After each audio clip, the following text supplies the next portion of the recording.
Watch a child at the playground when no one is looking. They climb higher. They jump farther. They try things that would make your stomach drop. Then you walk over, and something shifts. The same child who was halfway up the monkey bars a second ago is suddenly frozen, looking at you, waiting for permission to breathe. Your presence did that. And the strangest part is, it was never about confidence. It was about something far deeper in the human brain. This is not a parenting failure. This is not your child being dramatic or dependent or weak. What you are witnessing is one of the most ancient and sophisticated social mechanisms in the human nervous system, one that researchers have only recently begun to understand. And once you see what is actually happening inside your child's brain when you walk into the room, the whole thing will make a different kind of sense. Let's start with what most people assume. Most parents, when they notice their child suddenly freezes or becomes cautious the moment a parent appears, assume the child is showing off. Or seeking approval. Or maybe just being shy. But psychologists who study child development say the explanation runs much deeper than any of those surface-level reads. The phenomenon even has a name. Researchers call it social facilitation and social inhibition, and it has been studied in humans for over a century. The core finding is this: the presence of an observer, any observer, changes how a brain performs. Not because the person being watched is weaker, but because the brain itself allocates resources differently the moment it knows it is being evaluated. Robert Zajonc, a social psychologist at the University of Michigan, spent decades studying this effect. His research in the 1960s showed something remarkable. When people perform simple, well-practiced tasks, having an audience makes them perform better. But when they are doing something complex, uncertain, or new, something where they might fail, the audience effect reverses. Performance drops. Risk tolerance collapses. The brain essentially puts the brakes on. Now think about what a child at the playground is doing. Climbing a new structure. Calculating a jump. Testing a limit they have never tested before. All of it uncertain. All of it complex.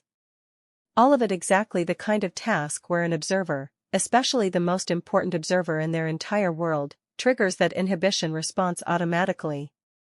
Your child is not performing for you. Your child's brain is protecting them from failing in front of you. But why would the brain do that?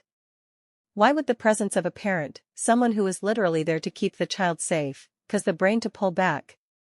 The answer takes you back a long time. Further than playgrounds.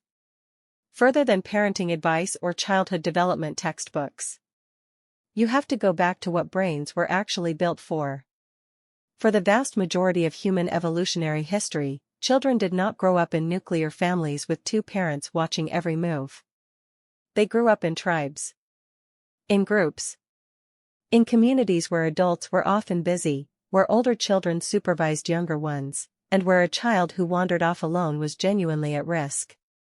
In that environment, the ability to take risks independently, to explore, climb, test, and push limits when no trusted adult was watching, was not recklessness.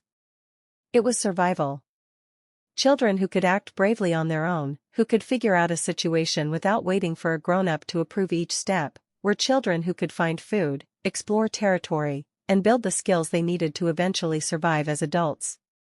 The moment a trusted adult appeared, the calculus changed. Now there was someone to defer to. Now there was a social hierarchy to respect.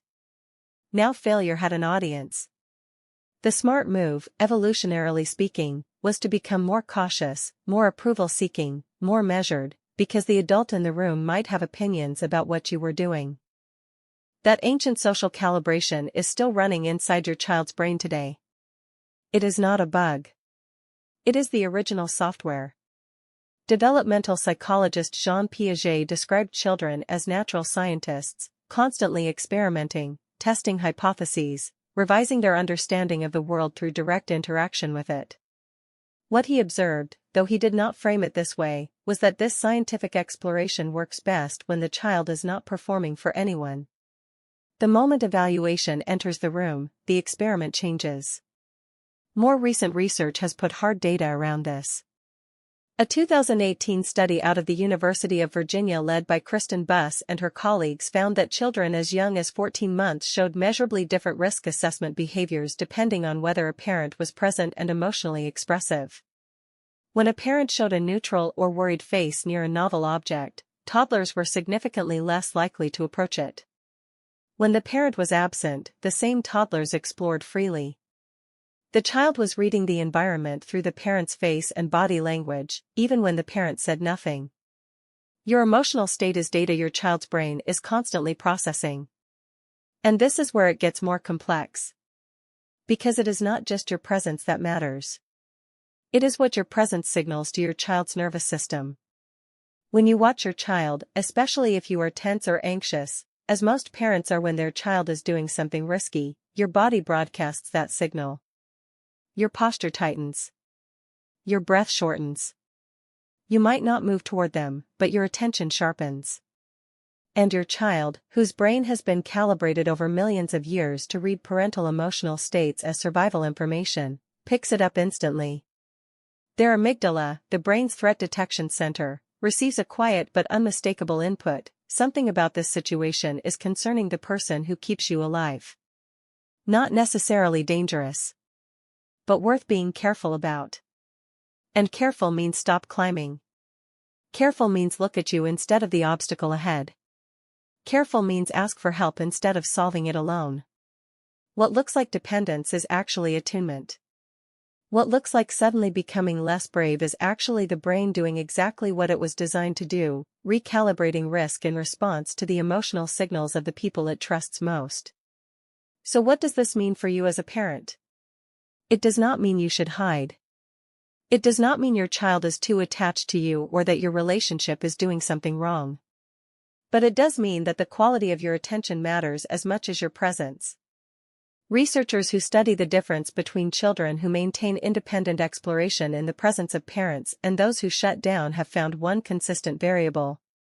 It is not how much time parents spend watching. It is what parents do with their faces and bodies while they watch. Parents who observe with what researchers describe as an open, neutral, or interested expression, without leaning forward, without visible tension, without rushing to intervene, tend to have children who keep exploring even when the parent is nearby. The child's nervous system reads the parent's calm as permission. As information that the environment is safe enough to continue. Parents who watch with visible worry, who hover physically, or who jump in at the first sign of struggle, send a different signal. Not out of bad intention. Out of love.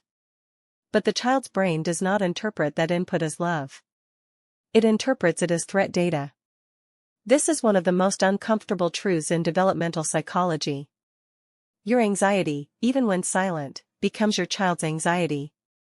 Not because you passed it to them genetically, but because they are reading you, in real time, every second you are in the room.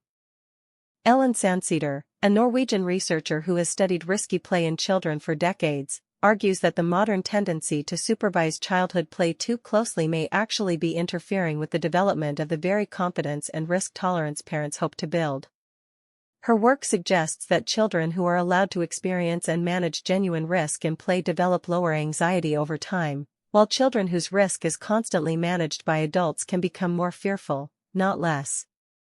Your child is braver when you are not watching because when you are not watching, their nervous system is running in independent mode. They are solving the problem themselves. They are trusting their own body. They are building the very neural pathways that will eventually make them capable, confident, and self-reliant adults. When you appear, the system shifts to social mode. And in social mode, the most important question is no longer can I do this? The question becomes what will they think if I fail? That shift is not weakness. But it does tell you something important about what your child actually needs from you in those moments. They do not need you to cheer them on from 2 feet away. They do not need you to tell them to be careful. They need your calm. They need your relaxed posture. They need the nonverbal signal that says I see you, and I am not afraid for you, and you are allowed to figure this out. The research on this is consistent enough that some child development specialists now train parents in something called non-anxious presence, the skill of being emotionally available without being emotionally activated. present without hovering, watchful without worried. It sounds simple. It is one of the hardest things a parent can learn. Because you love them. Because the climb looks high. Because you remember every fall and every emergency room visit and every way the world can hurt a small person. And all of that love runs through your face and your posture and your breath. But here is the counterintuitive truth developmental science has slowly, carefully uncovered. The bravest thing you can do for your child is learn how to look calm when your heart is racing. The most powerful message you can send is not "you can do it." It is not "be careful." It is the one you send without any words at all, the quiet, steady, unafraid version of you that stands nearby and lets them discover, on their own terms, what they are capable of. Because the child you watch at the playground when they do not know you are watching, the one climbing higher, jumping farther, laughing at the risk, that child is not a different child than the one who freezes when you walk over. That is still your child. That is actually your child at their most capable. And what they are waiting for, in those moments when you appear, is for your nervous system to tell their nervous system the truth. That this is safe. That they are allowed. That you have watched them do hard things before, and you are not afraid of what happens next. When you learn to give them that, something shifts. They climb higher even when you are watching.